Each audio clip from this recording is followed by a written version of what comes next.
Привет всем, меня зовут Али. Добро пожаловать на наш канал. У нас гости, которые недавно приехали в Стамбул. Алекс и жена Катя. Мы сегодня будем говорить о приезде в Турцию. Я хочу спрашивать гостей. Добро пожаловать на наш канал. Расскажите о себе немного. Мы музыканты, пишем свою музыку, снимаем видео, ведем свой канал, также в Инстаграме ведем свою музыкальную деятельность. Вот. Переехали в Стамбул, живем уже здесь год. Приехали из России, вот. Ну и хотим здесь остаться, нам здесь очень нравится. Вот. Стамбул нас вдохновляет, мы снимаем здесь видео, клипы. Все прекрасно, нам здесь нравится. Очень хорошо. Почему и как вы решили уехать из своей страны? Мы давно мечтали переехать, вот, выбирали какое-то место, где нам будет комфортно. Вот, и определили, что Турция, и в частности Стамбул, это, видимо, лучшее место для нас. И для творческих целей, и для жизни, и вообще, в принципе, нам здесь нравится. Самое главное, что здесь красиво. Да, мы здесь работаем, мы снимаем видео, мы вдохновляемся этим местом. И, конечно, по сравнению с другими странами Европы, например, Турция очень комфортна для переезда. Здесь гостеприимные люди. Это очень радует. Да, очень гостеприимно. Почему вы переехали в Турцию? Какая причина? Россия это, конечно, хорошая страна, но Есть, там есть, холодно, да. есть нюансы, там холодно. Второй нюанс это хочется посмотреть другие страны, пожить в другой обстановке, атмосфере. Для этого Стамбул и Турция это идеальное место, чтобы сменить обстановку. Алекс, тебе какие идеи? Мне почему именно Турция? Потому что это как страна, которая открывает кругозор, точнее. Она открывает как и природу, и жизнь. То есть в ней есть все, что нужно для жизни. Кого вы оставили в своей стране? У нас в стране остались наши родственники, друзья. Как не то, что они остались. Некоторые друзья приезжают к нам в гости, то есть мы с ними постоянно на связи. То есть не так, что мы уехали и все остались с нами, все, мы общаемся. Родители. Да, это очень важно. Сейчас как вы связываетесь со своими друзьями? Связываемся, в основном по видеосвязи, по скайпу, по WhatsApp, то есть в мессенджерах связываемся. Когда вы переехали в Турцию, вы получили поддержку от какого-либо агентства? Нет. Мы все делали сами, то есть мы все планировали, найти жилье, то есть все эти нюансы, документы, все делали сами.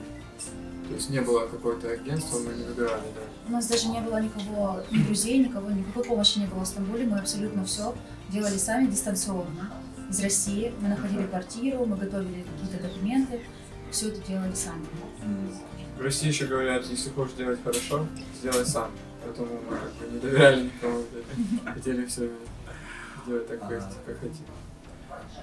Вы можете рассказать о поддержке паспортного контроля в аэропорту Стамбула? Проблем как таковых не было, то есть мы предъявили паспорт, сверили наше лицо, то есть ничего такого не было. Да, сложностей для вас не было проблем. Для людей из России, то есть нет ни визы, ни таких добавок. Вы давно начали работу или где вы останавливаете в Стамбуле? И как вы начали с нами работать? Мы в Стамбуле не работаем, у нас туристическая виза, то есть мы не работаем. У нас работа удаленная, то есть мы занимаемся творчеством и дополнительно на удаленном в интернете, то есть какие-то работы. Понятно. Вы уже прилетали в аэропорт, а какие документы требовали наше государство или прямо вошли в город? Только паспорт. Только паспорт, и вошли в город, да? Нужно заметить, что мы приезжали сюда в декабре 2020 года. Да, тогда еще не было. Да, и тогда не было требований ни по тесту коронавирус, ПЦР, на коронавирус, не было никаких требований по въезду в Турцию. И поэтому мы только с паспортом. Но потом конечно, требования изменились. Это нужно учитывать, что мы Сейчас не нужен можем, тест, немного и необъективны. как сейчас. Много Сейчас есть. требует вакцины, да? Либо Да, вакцина, да. либо тест ПЦР. Да. Понятно. А кто-то встречал вас в Стамбуле в аэропорту? И как прошел первый день? А что вы исследовали? Нас не встречали, мы приехали, прилетели сами. Вот, тоже. Но это был тяжелый для нас путь, потому что аэропорт Стамбула это очень Очень сложно. большой есть. Очень большой, и там невозможно определиться, где выход. Там просто квест найти выход Да, в да. аэропорту Стамбула. Да. Это мы потерялись, как и все, наверное, все люди, которые мне кажется, прилетают в все Стамбул, приезжают, все да. теряются. Это как Теряется. торговый центр, Да, да, причем очень большой. Турция вам понравилась?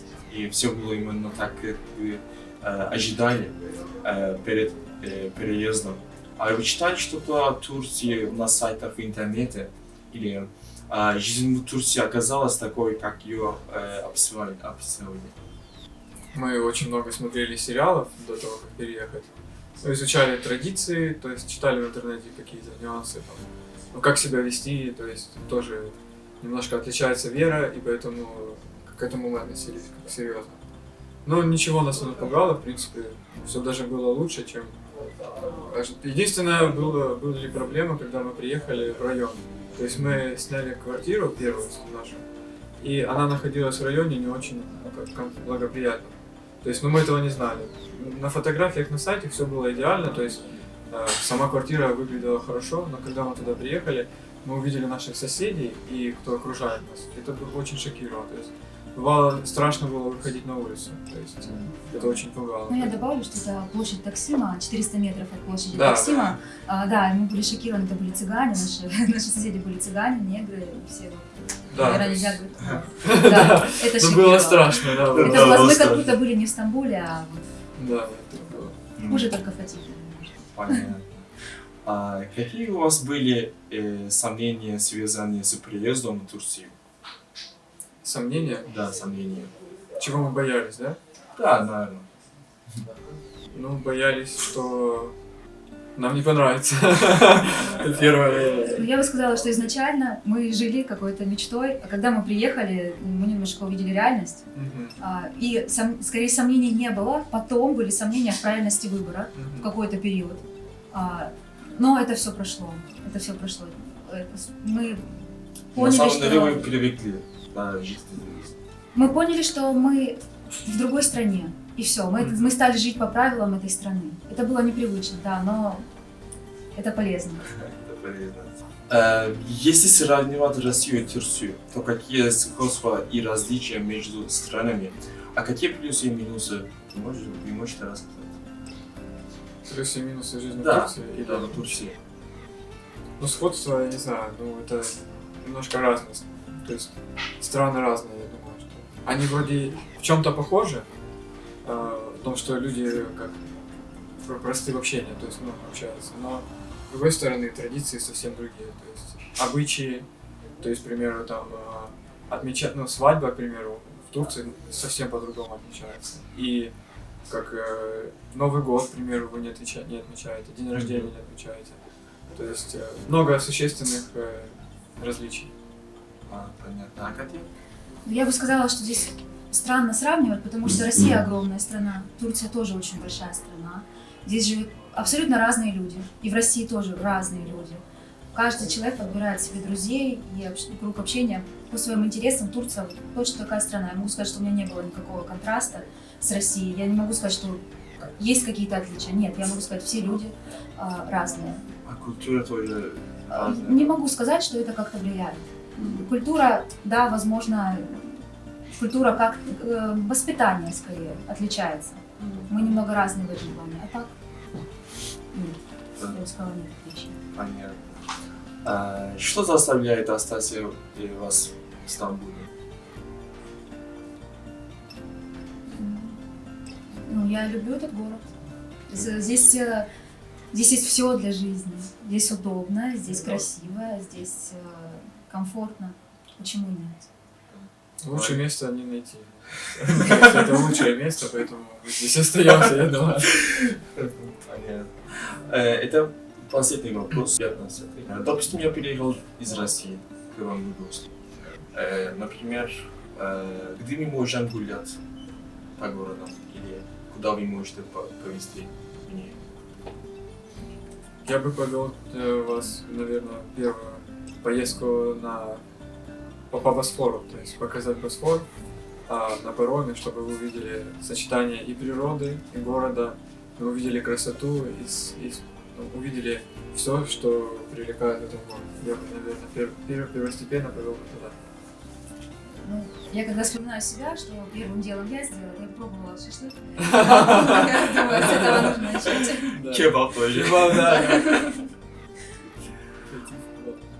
Спасибо вам за информацию. Спасибо вам за просмотр. Если вам понравилось наше видео, поставьте лайк и не забудьте подписываться на наш канал. Спасибо вам.